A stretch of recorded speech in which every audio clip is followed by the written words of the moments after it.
I said at the start of the year that with Brexit done, albeit imperfectly, I was going to focus as much as I could on China, or in particular, the Chinese Communist Party. Here is a story that as yet has not been told. We know that China has a Belt and Road policy led by President Xi, and that the aim is very simple. It is world economic domination.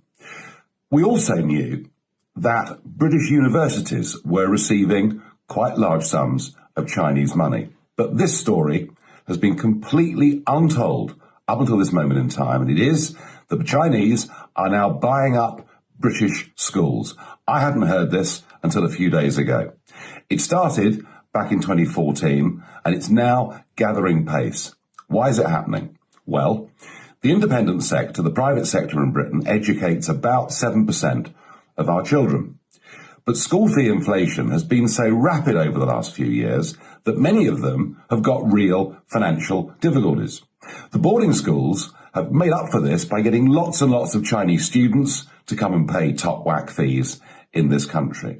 All of that we knew. What we didn't know was that a series of Chinese companies are busy buying up schools. Now, you might say, isn't it better that Chinese money buys up these independent schools, some of which have been around for centuries? Isn't it better that happens than they actually close down? Well, what I'm about to tell you will make you realise just how sinister this is.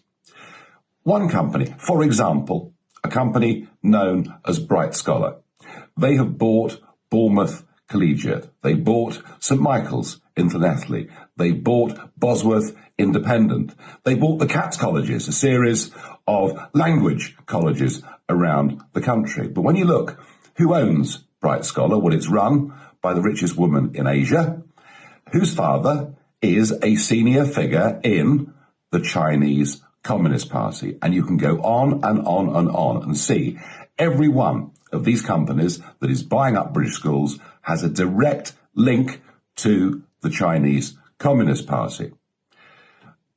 And what are they actually teaching?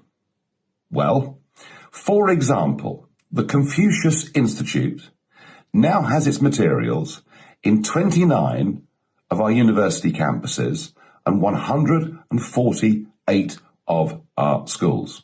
And they're encouraging youngsters to go on apps such as Go Chinese, where, with basic Mandarin, they can see President Xi giving them a potted history of China and all the great things that it's done and continues to do. It is an utterly sanitized view of China in the past and China today. No mention, of course, of what's happening to the Uyghurs.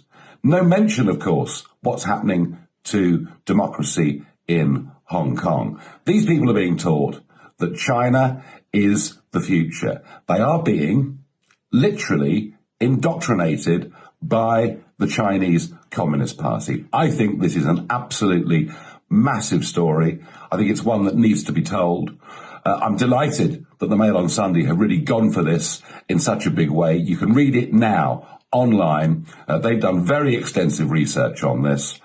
And I think that Gavin Williamson, the Education Secretary, needs to answer a question today. Are we going to allow young children, young adults in our country to be indoctrinated by the Chinese Communist Party, or are we going to put a stop to this? This isn't just about an economic takeover of the West. It's about a cultural takeover too. I think it's one of the most sinister things I've seen coming from China. I'm pleased this story is now out.